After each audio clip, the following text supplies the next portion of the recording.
Welcome to the Master Your Mix podcast, helping engineers, producers, and artists create professional recordings and mixes, even from home. I'm your host, Mike and Davina. Let's get started.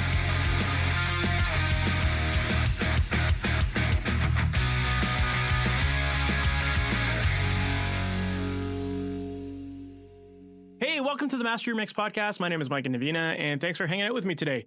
Today, my guest is Cory Bergeron, and if you're not familiar with him, Cory is a producer, mixer, and a guitarist. He is the studio manager and head engineer at a place called Pebble Studios in Ottawa, Ontario, Canada, and he's also in the band Locket. And that band name might sound familiar because last week I actually had Brad Garcia on the podcast, and Brad also plays in Locket.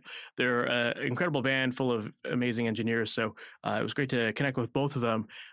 But in today's episode, we're chatting with Cory, and we get into a lot of really interesting conversations. And we actually touch on a subject that we've never talked about on this podcast before, which is the idea of working on Fiverr, which, if you're not familiar with Fiverr, Fiverr is a website that kind of has a notorious reputation for being a place where people charge $5 per project. And, you know, it kind of seems like a bit of an unsustainable business model for freelancers to work on there and charge very low dollar amounts for high value work.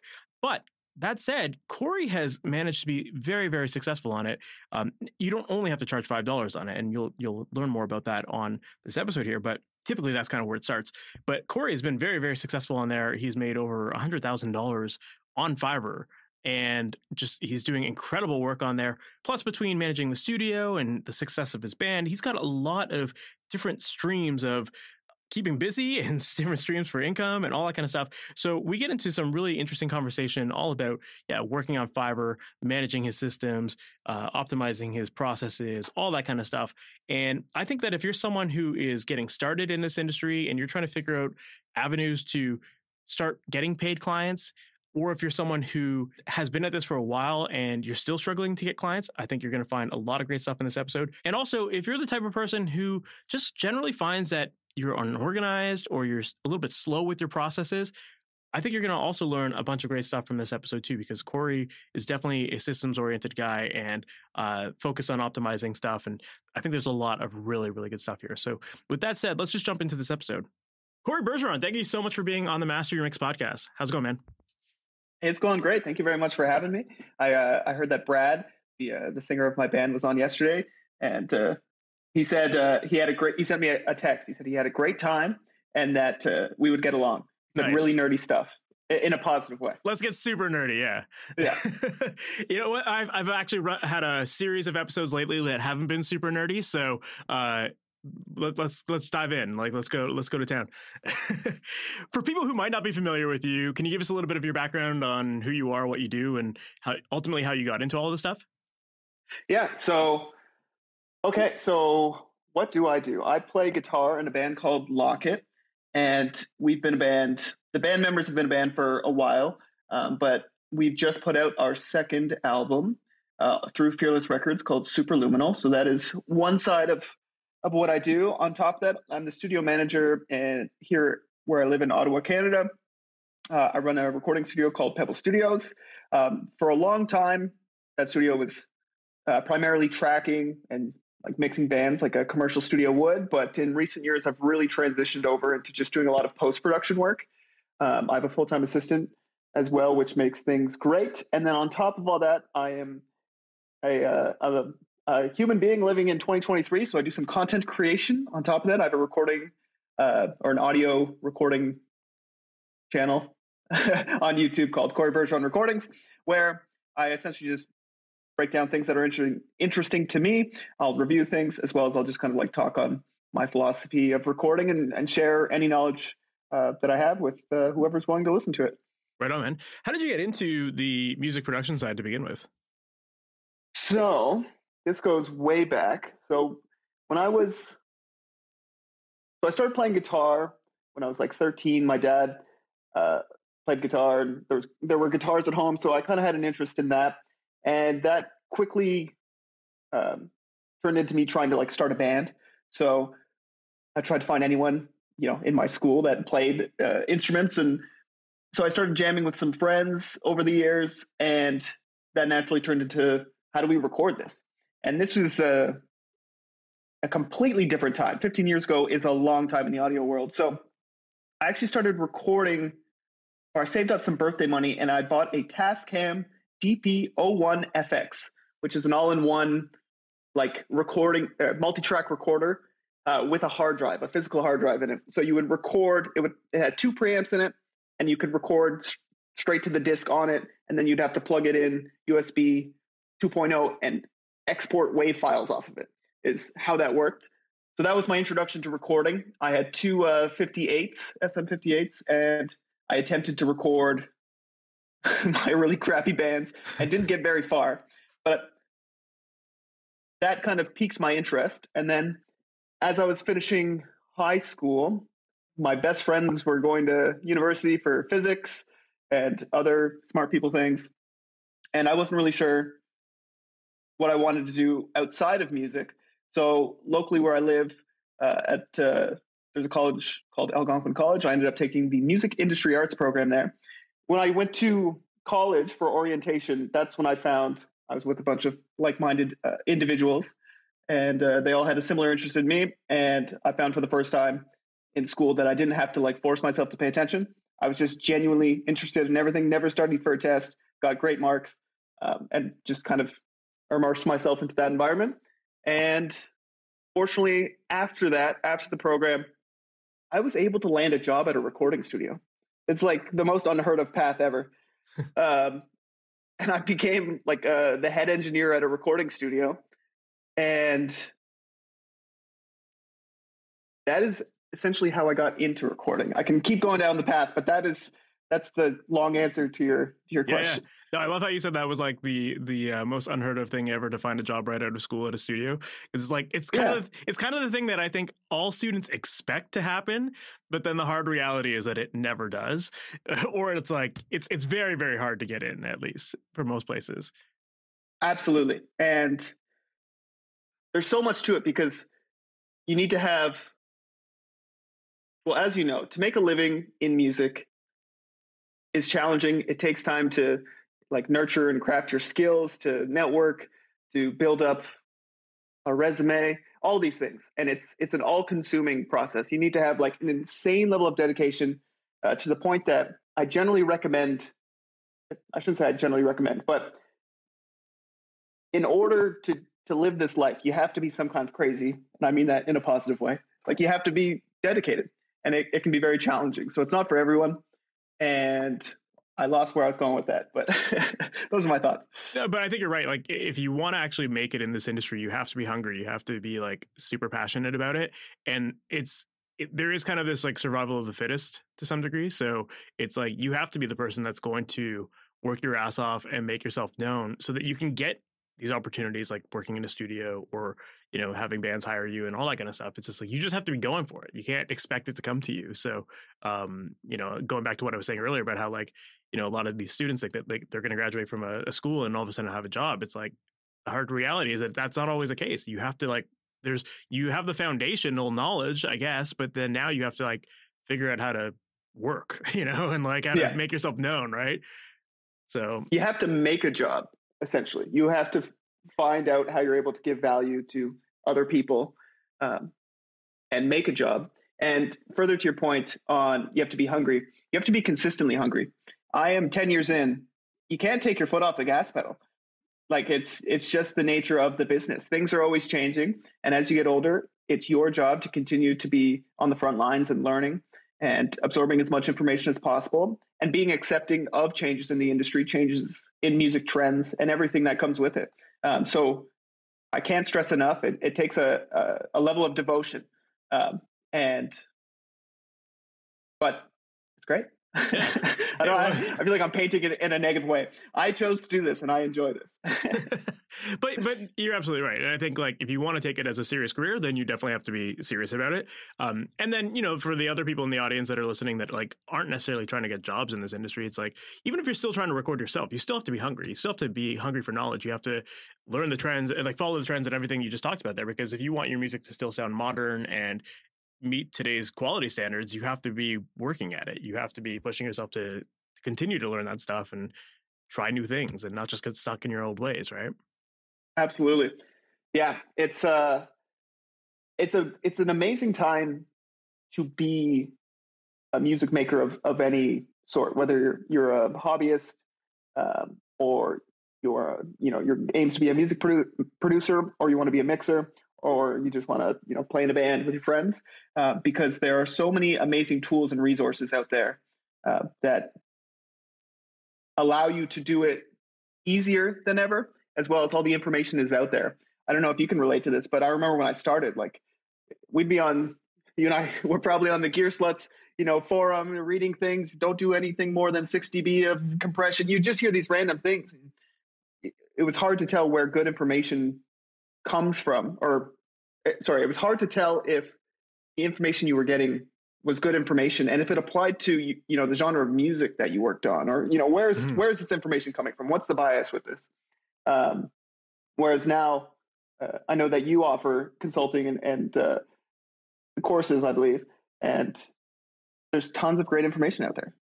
Yeah, and it's funny. It's like, yeah, there's so many things out there that give you these like so-called rules of audio. And so anyone who's just like learning sees these things and they're like, okay, I guess like I'm never, now that I know that, I'm never going to push the limits. I'm never going to go beyond that thing and mess it up.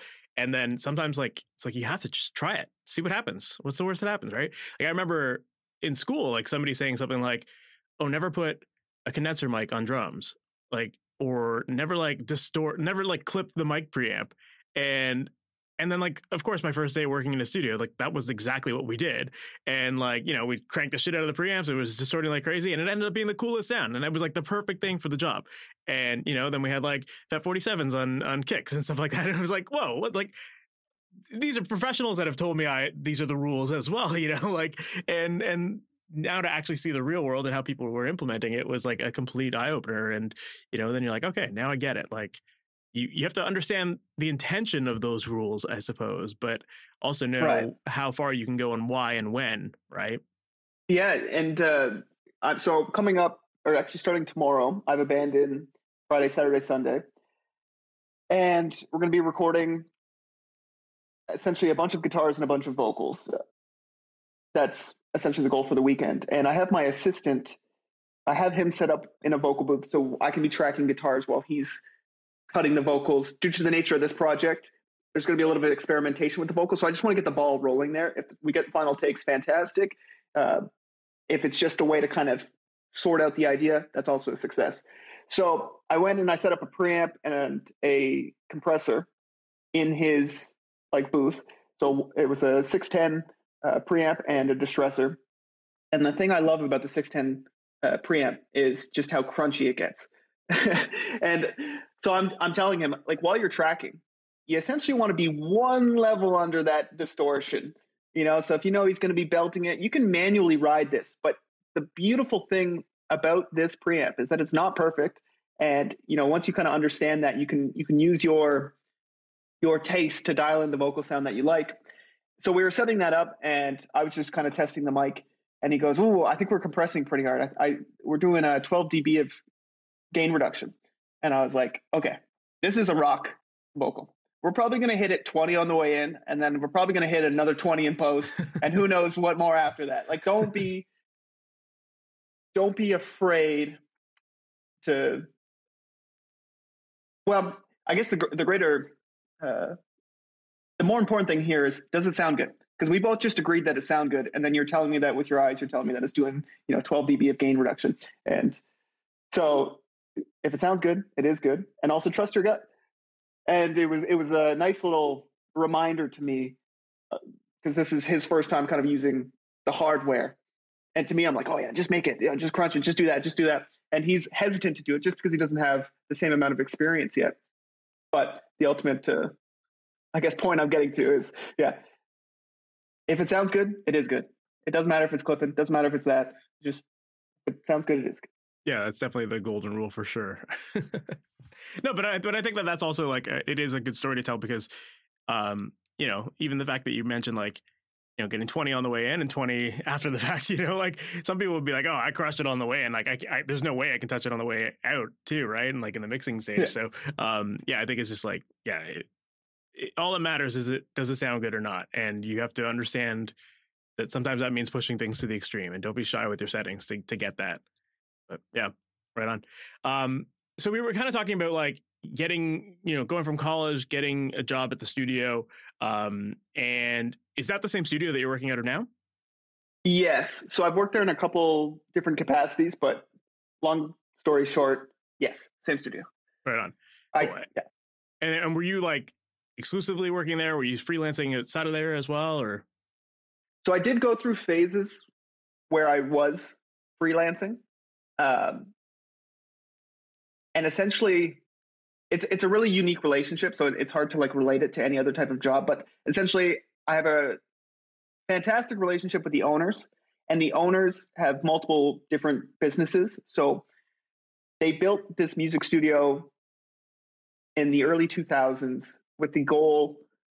They had children that were like pursuing music careers. So they were spending tons of money on recording studios. And they're like, why don't we just build our own recording studio? And in 2001, that might not have been the worst idea ever. And to build a commercial recording studio and invest a big chunk of change into it. So that's what they did. And it had some success in the early 2000s. But as things changed, they always found it was kind of a challenge to keep the studio bumping. And I live in Ottawa, as I mentioned, which is not a huge thriving music market. So a lot of the artists that I work with generally come from out of town. And essentially, there was a period where I was freelancing, but I just, everything I do, the studio is essentially my business at this point, to make it simple. Fair. Well, you kind of brought up a good point there, which was like a couple of things there, which was that like, number one, you're not in a big market. And number two, like, the days of studios just having a flood of people coming through them are pretty non-existent these days. It's like you have to find ways to bring people in and step outside of the traditional norms of a studio. And one thing that caught my attention was I was checking out your YouTube channel, and you had a video all about how you've used Fiverr and how you've made over $100,000 selling your services on Fiverr, which I'd love to dive into that if you're cool with talking about that. Because I think that's like, for a lot of people getting into this industry, like, first off, most people underprice themselves, and they're like, they have no idea where to go. So they look to services like that, where maybe it's like, there's customers waiting for me, like there's that kind of idea.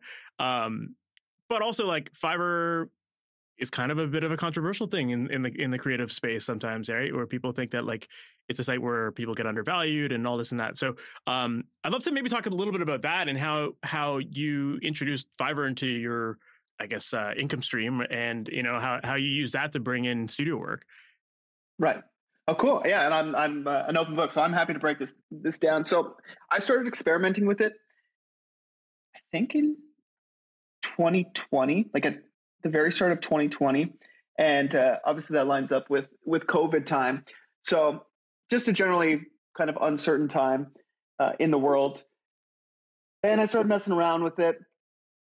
And I got the hang of it pretty quick. So it's easy to have a preconceived kind of idea of what something is.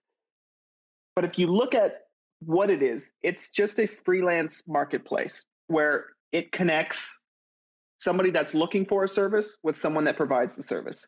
So I can mix music, I can produce music, I can play guitar. There's a bunch of different services I can provide on this platform. So that's kind of my mindset going into it.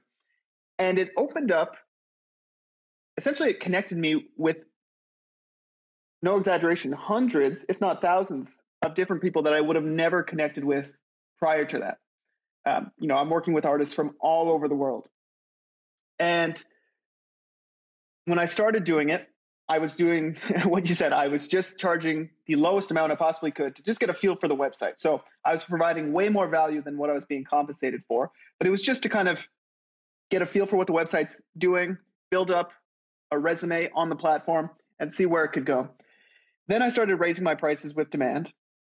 And the demand continued. So then I kept raising my prices to essentially prices where the value I'm providing, it's a fair transaction.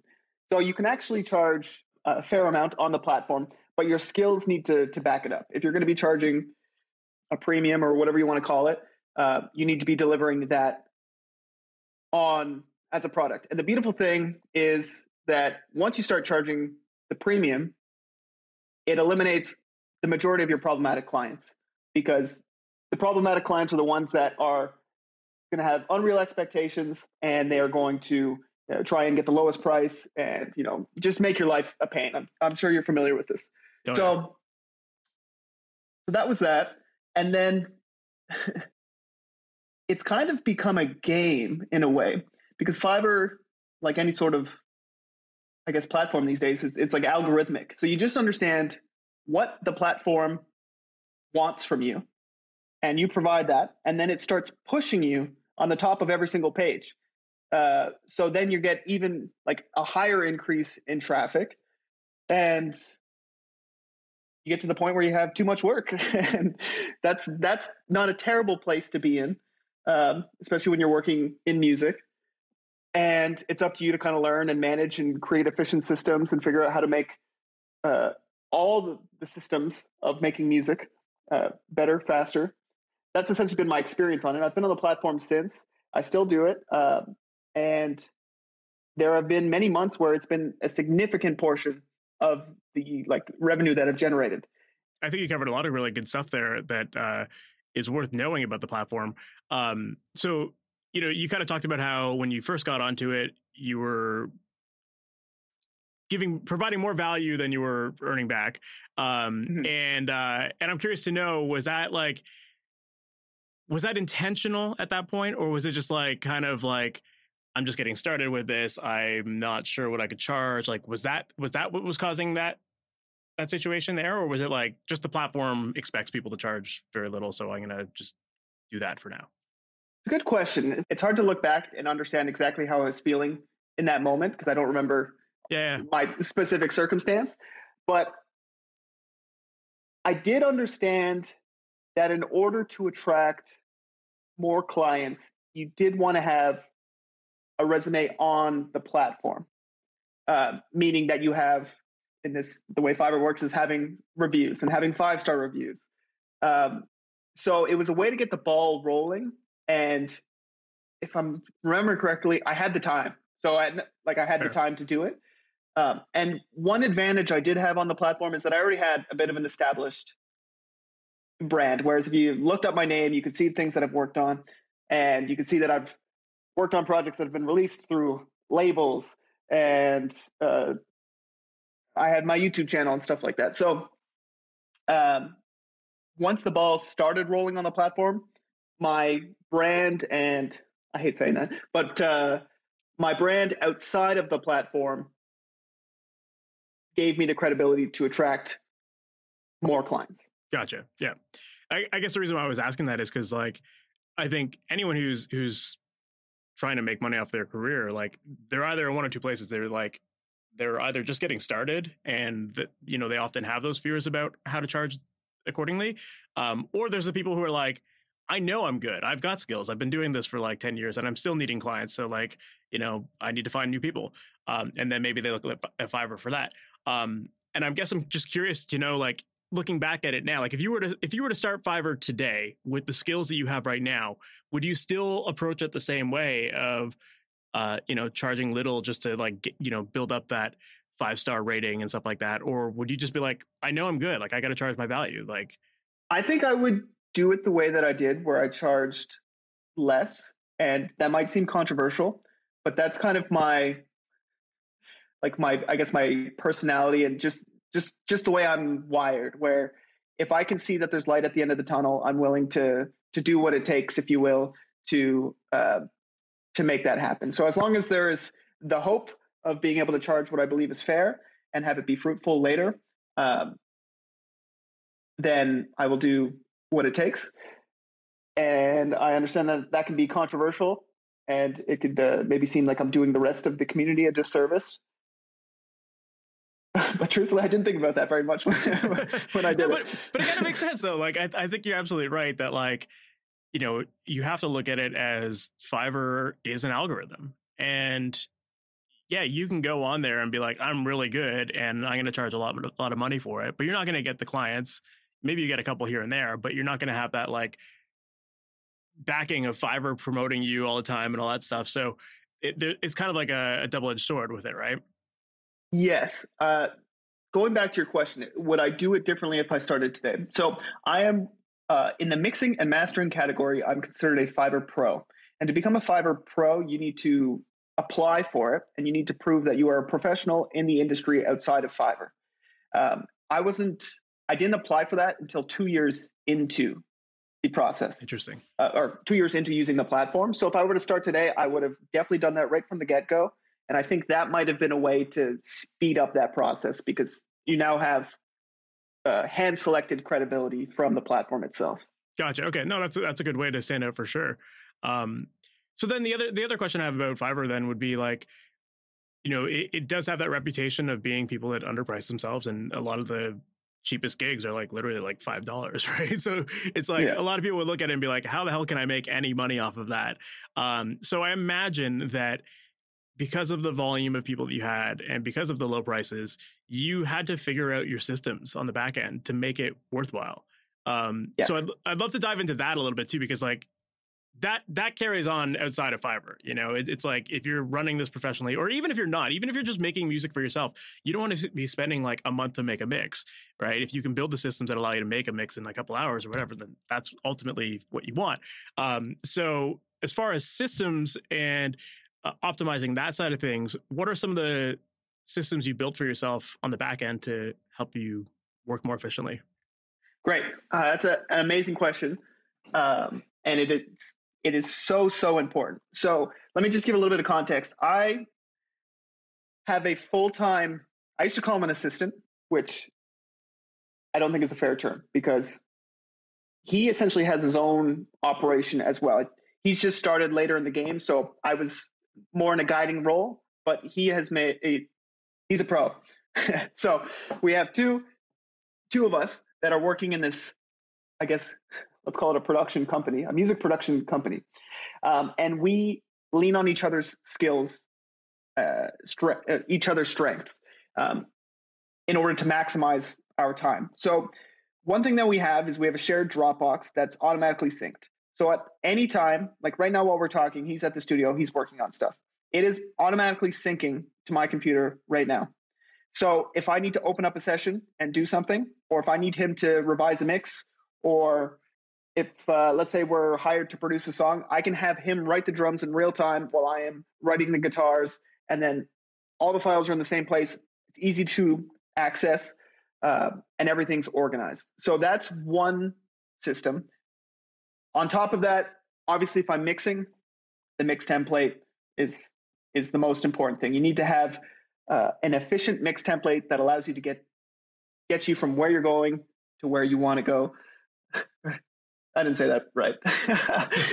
A mix template allows you to take the tracks in and then get where you want to go really fast.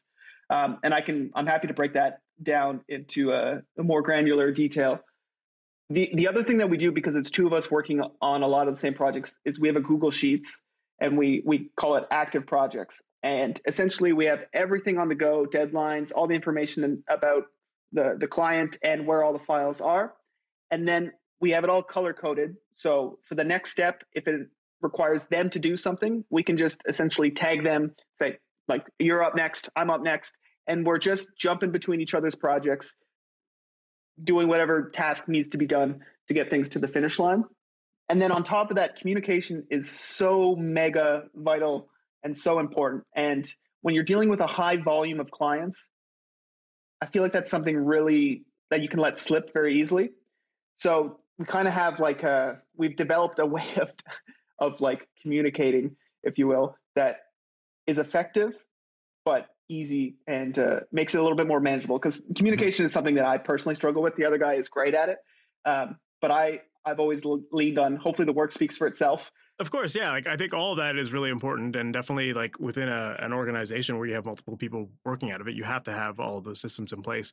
Now, I feel like some of that is obviously for like efficiency within the business and keeping communication lines between everyone.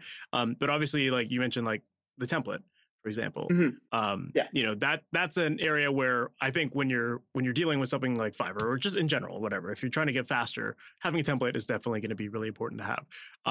So I'm curious to know, what you're doing with your template that's allowing you to work faster. Like how is that all set up? Because I believe you also use outboard gear too, which some people might think would slow you down. So I'm curious to know how that all flows into the template as well. Yeah. Okay. So I guess one step before the template is I have a mix prep template. So mix prep like document, a checklist. That's the word. I have a mix prep checklist, and I'd be happy to send that over. Sure. But essentially, it's a bunch of steps that need to be addressed. Like addressed by the artist submitting files to you, or like with your assistant or something like that? With my assistant, but that I'm sorry, I'm all over the place here. But I do have an unlisted YouTube video that I send to that's automatically sent to every single client, and it tells them how to send me the files and how I need it organized. Gotcha. So you put the order in, you get sent this YouTube link, and it's a video breaking down how to send me the files. So it's important to do this because clients will send you files in all different types of ways. So I say, hey, nice to meet you. I'm going to be mixing your song. This is how I need the files to do the best job that I can. So if you're sending me drums, please send them. If they're like drums that are recorded acoustically, send them with no effects on them. If it's MIDI drums, please send me the MIDI file. Include the tempo information and any markers in the MIDI file, and let me know which programmer you used to program these drums. Which instrument you used to program these drums. So someone will send me a MIDI file and say Stephen Slate drums 5. So I can then decide when it gets to the mix, do I want to use Stephen Slate drums 5? Do I want to use Get Good drums? Do I want to use Superior Drummer? And I can use a tool like MIDI remap and just instantly remap those drums to line up with my whatever sampler I decide to use. So that's drums. With bass, usually it's just send me the DI bass. If you have an amp sound that you like, please include that, but definitely I need the DI bass. And then going down, guitars, same thing. Send me the DI guitars, and if you want to send me the amp files, great, I'll use them for reference.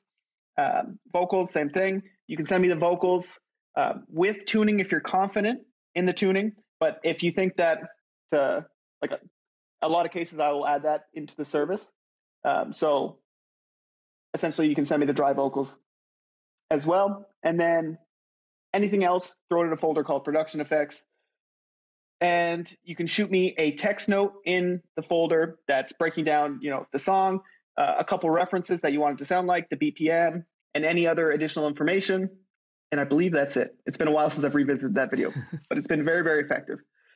So they do that, and that puts the onus on them to essentially get the files organized. And I let them know if you have any questions, just reach out and we can get anything else sorted. So then the files come in. For the longest time, they were going directly to my assistant, and his job was to go through the mix prep template checklist and to ensure that everything is addressed. And what I mean by addressed is that the question in the mix prep checklist is answered. So an example would be like, address the tuning of the bass. Oftentimes when people record bass, something might be out of tune. So you might want to melodyne it. So I'm not saying tune the bass, but if there's any issues with the bass tuning, address it, kind of thing. Mm-hmm. So some things are as easy as just checking the box because it's already done, but it's a really thorough process that eliminates all the steps that aren't mixing. And so that goes through, maybe what's another example?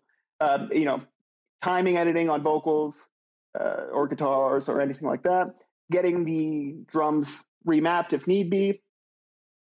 And then even I've gone above to say, with my assistant, he's a drummer. So sometimes they'll get him to throw in auxiliary percussion as well. Like if he sees fit, kind of thing. Like he can make those creative decisions. So then he puts it into a template, which is a template that I've created. And the template, essentially, I like to work inside folders. So you have production effects, drums, percussion, bass, guitar, vocals. And then if there's strings or piano or whatever, I'll make another folder for that. And that all routes to the instruments route to an instrument bus. And then the instrument bus and the vocals all route to the final mix bus.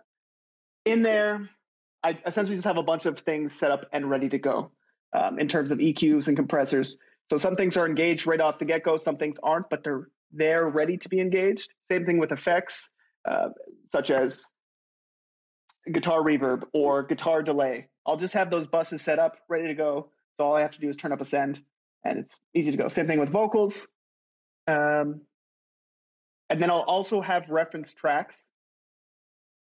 I have like go-tos, as well as if the client ever provides any sort of reference tracks that they want their track to sound like, I'll have my assistant dump those into the mix. And I have it routed in a way that I can just press one button and I'm listening to the reference mix. And then I can press another button, I'm listening back to my mix. I also like to have the rough mix loaded in there, which really helps me understand the artist's vision for the song. And if I have any questions about panning or where was this instrument sitting in their mix, I can just quickly switch back and forth and give that a listen. And that's a quick overview of the mix template. No, but that's an efficient system all the way through, just as far as like, putting the onus on the clients to get their stuff organized and then having your assistant kind of do that preliminary work, which also frees up your mental bandwidth so that when it comes to mixing, like you're not tired of hearing the same song and from editing it a million times. And, like it sounds like it's definitely creating this like efficiency throughout, which is really important. And I'm assuming like to me, you just seem like the kind of guy who would be like really on top of like macros and keyboard shortcuts or something like that would help you work faster there too, right? Absolutely. Yeah. So I'm a Pro Tools user, and the reason why I'm a Pro Tools user is because I've been using it for 10 years. I learned it in college, but if I could restart today, I think I would be very persuaded to use Reaper, because everything I've looked into it seems like it's made for someone like me that's willing to just customize this and make this the most optimal DAW. But just to find the time to be able to learn it and get up to speed on top of having like a full workload, it just seems unrealistic at this point. And as you know, once you learn it, it's using the DAW is it's like learning a language. You don't think about it. My thoughts are in Pro Tools. When I think about music and recording music, they're in Pro Tools, that language.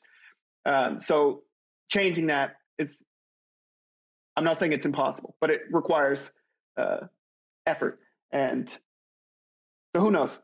Maybe if we chat again in a couple of years, maybe I'll be using a different DAW. No, I know exactly what you mean. I've debated leaving Pro Tools forever. Like I love Studio One. I think Studio One is like, from my understanding, it was people that worked at Digidesign or Avid and that left and helped Personas build Studio One. And they were like, let's take all the things people hate about Pro Tools and put them in Studio One and, like fix up those things in Studio One. And to me, like, I love that program. It's great, but like, I don't have time to like learn it again, or like, to like make it my second language. So yeah, I totally understand what you're talking about there. And I'm sure like, I've heard a lot of flexibility about Reaper and it sounds like you can go to town with that, which is awesome. My dream, and this is not like Reaper exclusive, but it is very challenging in Pro Tools, would be to mix an entire record in one Pro Tools session, one session. Being able to just have the computer not explode, having that all laid out, songs back to back to back to back to back, and being able to be like, let's turn the kick drum up across the board. You know what I mean? Instead of like changing a setting in one and then opening up 9 sessions and just making that 1 dB change. So I guess all that to say, a big part of, I call them shower thoughts. When I'm in the shower, I'm thinking about my mix template. Like that's those, for better or for worse, late at night, I wake up at 4 a.m., can't fall back to sleep. I'm thinking about making the mix template better. And it is such a vital part of the process, and it can always be further optimized. And it's really interesting looking at how other people navigate that and just taking tidbits from it and trying them out and seeing if it works for you. Yeah, no, and I think that's a really good point that you bring up, because like, just because you built the template once doesn't mean that's it. Like you're going to find different ways to, like, you're going to find new tools that you like to use, new workflows, whatever. And that all has to be built into the template so that it keeps you up to speed. And just makes you, hopefully every change you're making to the template is making you faster. Otherwise you shouldn't be changing it. Yeah, absolutely. Yeah. Yeah. It's funny. I have these conversations with people, and I feel like what comes across is that I'm just thinking about speed. I'm just thinking about how can I get this project done as fast as possible. But it's to eliminate all the steps that just take time, so you can focus on what's important, which is making the good sounding music. So it's not just like, how do I make it so I can get 25 projects done in a day? It's how can I make music sound the way I want faster? Yeah, it's not about cutting corners. It's about being efficient. And speeding up that process so you can still work at your most optimal level and produce high volume. Yeah, that makes sense. Yeah, that's a good point. That's awesome. Yeah, I always love learning about how people are like building their systems because it's something that I'm always thinking of. Like, how do I make things faster? Or how am I more organized on the back end? And notoriously, I feel like I'm not organized at all. But that's probably because I'm always thinking of new ways to improve it. So I'm kind of just chasing my tail with it, right? But yeah, I'd love to maybe shift gears and talk a little bit about some of your productions now, if that's cool. And one element of your productions that I really love the sound of is your snares. And maybe as a drummer, like I'm just always on this quest for like the elusive, perfect snare sound, which never exists. And it's, I think, the bane of most engineers' existence. But like, as far as getting a great snare sound, like what are some of your tips for getting like something that sounds really well defined, big, punchy, that kind of thing? That's a good question. So I'm a guitar player, and what I do obsess about in the mixes most are drums. I can't I can hold simple beats, but I program a lot of drums and I consult with lots of drummers. I think that's like important. I find drummers make the best engineers just in general. Like from the get-go, drums are such a different type of instrument than a guitar or a bass or like keys that I feel like drummers think about music in a different way. And I'm always impressed by what drummers have to say about productions and what they pick out of things. So I've always had that kind of like obsession to be like, I hope the drummer is happy with how I'm mixing his drums. When it comes to snares, personally, I like snares that just like have that, 200 hertz weight to them that cut through the mix. And I want to say it's not like, okay, so I like that. And I also like when you can hear like space. So, if a record calls for a reverby sounding snare drum, great. But I'm often trying to create the illusion of like space in a room, like a great sounding drum room. And the goal is generally to capture that in the recordings. But it can also be, more often than not, you're leaning on samples to kind of create that. So I kind of put in two different parts. It's the close mic sound of the drum, and then also the ambience. And in my sessions, that's what you'll see. You'll see like a close sample and a room sample, and that's just how I've navigated it. In terms of recording, you can spend all your time worrying about the snare drum, the mic placement, the skin that you're using, the room that you're in. If the drummer can't hit the drums the way that you want, it's all a big waste of time, which is the unfortunate reality. So that's the number one thing is making sure that you have the right drummer for the production. And you only have so much control over that. If you agree to record a band, you can't be like, great, let's record the band. Okay, so your drummer, not good enough. Yeah. See ya. Let's get my friend in here. You have to pay my friend. And so now your drummer's pissed off. You owe my friend money, but your snare sounds good. Unfortunately, fortunately or unfortunately, you can't get away with that. So there was a while where I was avoiding working with some bands if I didn't feel like I could get a great drum sound because of how important the drum sound is. And earlier in my production days, I would record bands and one project would turn out and it sounds so good. And I would do the exact same approach to another band. And I'd be like, why does this one not sound good? And it was because of I wasn't sophisticated enough to be using samples and everything that comes with that. So it was just because the drummer was good, as simply as that sounds, or as silly as that sounds.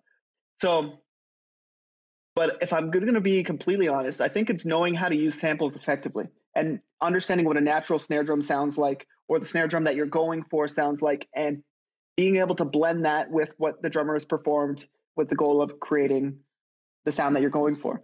Gotcha. No, that makes sense. So then, like, it sounds like samples are obviously a big part of that process for you. Yeah. Now, in terms of like adding samples, what are you typically looking for in a sample to augment those natural drums? So I'm a fan of like brass sounding snares, just like in general. I own a pearl brass snare, and I bought it just because I recorded a drummer that had one, and I was like, this sounds incredible. So I like how loud and cracky a brass snare is. And when you're dealing with big rock drums where the cymbals are huge and they're sustaining, that being able to have that cut. So when it comes to choosing samples, I'm not overthinking it. I've gone out and looked for like, okay, who are the producers that make snare drums that I like? Okay, do they have a sample pack? Okay, what are the type of drums that I like? Okay, can I find sample packs of those? And then also when you buy, again, like a superior drummer or an easy drummer or any sort of any one of the products that are out there in terms of drum samplers, it's just clicking through and finding the ones that you like and keeping note of that. So you over time you kind of build your library of go-to sounds. And even if you use the same snare sound on two different records, depending on how the rest of the drum kit sounds, depending on how you mix it, it can still sound like unique, like its own thing. I wish I had more to say, but I feel like it's almost, when you know what you're going for, it's just trying to find the way to get there, and then it almost seems like easy, if you will.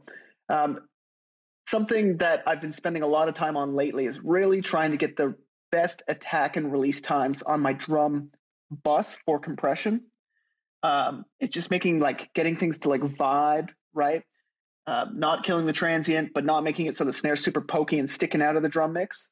And then also one of my biggest breakthroughs for nailing like the kick and snare sound for me was really understanding parallel compression and getting that to work. I use that on every single one of my productions. That's a way to get that kick and snare stapled. I call it like pinned in your mix. So that kick and snare is in the same place every single time. It's punching, and then that gives you the foundation so you can build the rest of the mix on top of it. If you don't have that kick and snare feeling right, it feels like you're building a house on mud, I find. Yeah, and definitely that compression is going to give you some more of that ambience that you were talking about, right? Like you can bring up a lot of that room sound and get a lot more of that sustain and weight off of the drums too. Yeah. As far as room samples go, how are you picking those? Like what are you just trying to find like, this room sounds cool, like let's just use that, or is there any more to that? So the studio I work at has a really small live room, or it has a very modest sized live room, and it's not very lively. So when I record drums in there and I'm going for a big, let's say in utero, like Nirvana drum sound, there's no way I can capture it acoustically. Like you just can't make it. I have not found a way to do it with microphones. So you want to create the illusion that the drums were performed in a large space. So naturally people will gravitate towards using drum reverb, which can get you somewhere. And it can work. But what I like to do is I like to find a sampler that has a sound library, click through the sound library to find a drum sound that I think would complement the one that I've created acoustically. And then I'll mute everything except for the room mics. And what that does is it creates a kick, snare, and tom. I only do it on the shells. A kick, snare, and tom room sound that is cohesive. They're all in the same space, which helps create that illusion, or makes the illusion a little bit more believable that this was all part of the recording, because the room ambience is uniform between all the shells. So sorry to stop you there. Like you're actually doing it with kick, snare, and tom room samples. Like it's not just like a snare or whatever. Okay, cool. Yep. Yeah. That for me has been like the most successful way of, again, creating what I'm calling an illusion of a real drum room. And then you're able to lean into it. It's almost better than a real room sound, because you can lean into compression on it without the cymbals being involved in any way. So you don't have the annoying cymbals in the rooms, and you can get the room sounding the way that you want. And then when I mix those into the track, I'll kind of turn them up in volume and get them to where I think they jive well. And I'll listen to the entire drum kit, all the microphones at once, and then I'll start EQing it, because room mics notoriously have a lot of junk in them. And when you're just listening to it in solo and you're tweaking stuff, you lose perspective on what's important. So I find listening to the rooms, whether it's just a snare or the entire, or all the shells, listening to those in context with the rest of the drums and then EQing it that way is what's given me the best results. No, that's great. And you know, one of the things that I also admire about your productions is that you do tend to use reverb really well, in my opinion, or at least you create that illusion of ambience really well. And so I was kind of curious to know if you lean more towards reverb or using samples, you know, for that kind of thing. But kind of sounds like you're more on the sample side of it, at least with drums. Yeah, I will use both, and I'll use a snare reverb and a drum reverb. Like I have both those set up in my template, ready to go. I'll generally tweak the decay time of the room to kind of jive with the tempo of the song. I think that's really important, so you don't have just like this room that's too big. And a little bit of reverb blended in with the right room sound and everything. That's, to me, a bit like that's what creates that final drum sound. Yeah, of course. Yeah. Another thing I wanted to know about your drums was that I saw you're also a really big fan of the Sound Radix Auto Align plugin. And you mentioned that you tend to use that. I don't know if you still use that on all of your drum recordings or not, but I'm curious to know. Like, I know a lot of people that have talked about it and hyped it up. I've never used it personally, but I'm curious to know, like, why you like that plugin and, how it's helping you out. And then there's also the argument that I've heard a lot of people make, and maybe you can address this, that like, mics naturally should have like, because like phase is basically, timing differences between things.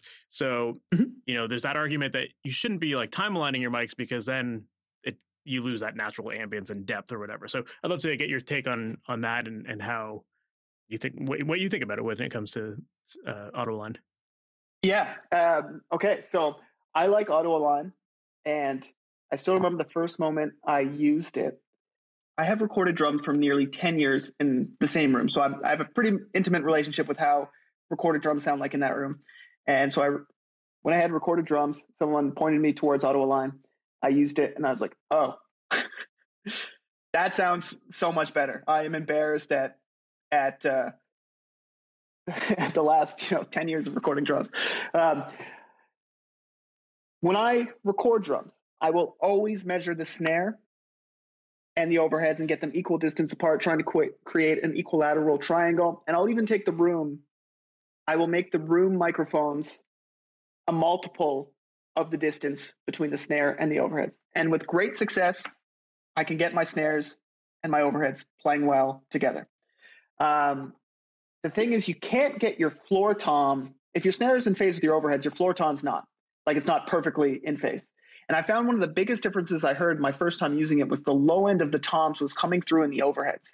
There's a lot of times where I'll mix drums and I have to cut out all the low end of the overheads because it's making the low end messy. Where after using it, it made it all play together. It made my overheads more usable, which was an amazing revelation. So that's been my experience with it. I understand the criticism of there's a plethora of amazing drum sounds that have been recorded prior to auto align, of course, before that becoming a thing. So I think the one thing people miss is there are a lot of drum recordings out there that are not ideal recording situations. Fair. So to just be like, well, this is the way they do sound acoustically in the room, and we should just have that be like, well, I don't know. You're just using your ears. It's like this sounds out of phase, or these are not playing well together. This is problematic. And then you press a couple buttons and the low end's there. Everything feels a lot tighter. And it just A-B sounds better. And it gives you a better starting place to build your drum sound out of. It's funny I made a video talking about auto align, and I got this 10 paragraph rant from someone talking about how it's essentially describing what you mentioned there, being you need to have those micro delays between everything. And that made me think about it. But I don't know, when I A/B it, it's just, it gives me what I want. Gives me what I like. Yeah. So, Yeah, I guess going back to what you talked about earlier, if it sounds good, it is good, So that's that golden rule. And I think you're absolutely right too, that like some spaces just don't always work, like there's only so much you can do in a small space. So yeah, if you had like a big space and you can like perfectly measure everything out, I mean, you'll still never get to perfectly measure it out. Cause like you said, like, you measure your snare and your floor toms out and that kind of thing. So I think some rooms maybe are a little bit more cooperative when it comes to like phase relationships. And then for the majority of people listening to this working out of small rooms, it's like you have what you have, and you sometimes have to use tools like that to make it sound better. And if it sounds better, it is better. So that ultimately is what makes a difference. And kind of also to your earlier point too, if you're working in a smaller room and you don't have the greatest ambience, you're probably using ambient samples anyway. So it kind of defeats all that stuff anyway. So like that, the distance of like a room mic to a snare or whatever, it doesn't really matter as much. That, as well as if you're working in a smaller room, you have to rely on those overheads much more to give you the 3D sound of that kit, to give you like that real understanding of this is a drum kit. No one listens to a drum kit with their ear next to the snare mic. So you need all of the information in there. And if you're having any sort of phase relationship issues, and the solution is to cut out the low end of the overheads, you're now in a worse off spot. And your drums might sound like disconnected close mics. Yeah. You know what I mean? So yeah, it makes sense. No, that makes a lot of sense. Right on, man. Well, I don't want to take up too much more of your time, but the last question I always like to ask everyone is, at the end of the day, with all of the stuff that you're doing, in your opinion, what ultimately makes a great mix? It's a big question. Yeah. I'm sure if you ask me tomorrow, I'll give you a different answer. What makes a great mix?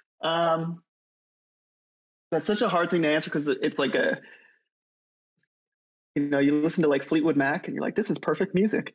And then you listen to like, and I was listening to an I Prevail track. I'm not like a fan of the band, but the mixes they're incredible. Yeah. They're up there. They might be the best. You know what I'm saying? But those are two wildly different goals. So I think it's genre dependent, or what makes a great mix? I guess if it achieves whatever the desired outcome is from the get-go, which is not a sexy answer. But if you're a band like I Prevail, you want it to be the most heavy-hitting, impactful, crushing thing that you played on any speakers, and it's just like jumping out of the speaker. If to go back to my example of Fleetwood Mac, it's an authentic representation of the performance with, the right ambience and whatnot that makes everything kind of jive together.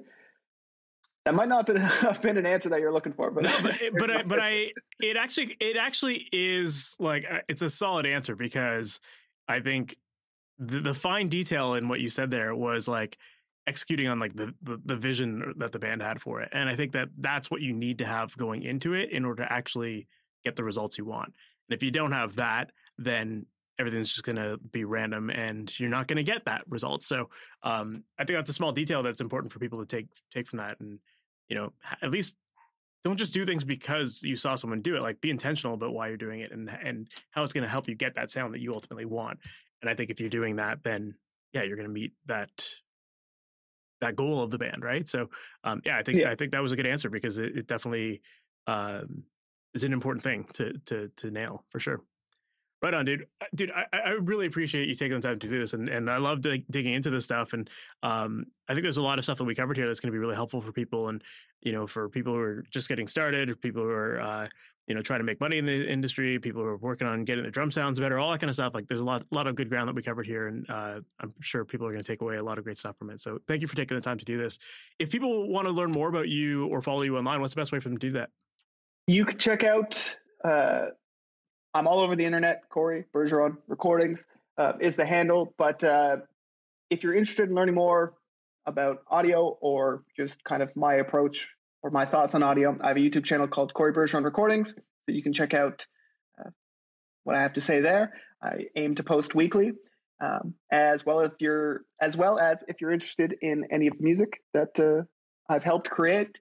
My band just released an album, so that might be the the coolest thing to check out at the moment. So you can check out my band Locket. We have an album out called Superluminal. It would be really cool if you took the time to check it out. And I think production-wise, we made something really cool and unique there. So lots of cool stuff on that record. It's an incredible sounding record, man. You did an awesome job on it. Congrats. Thank you.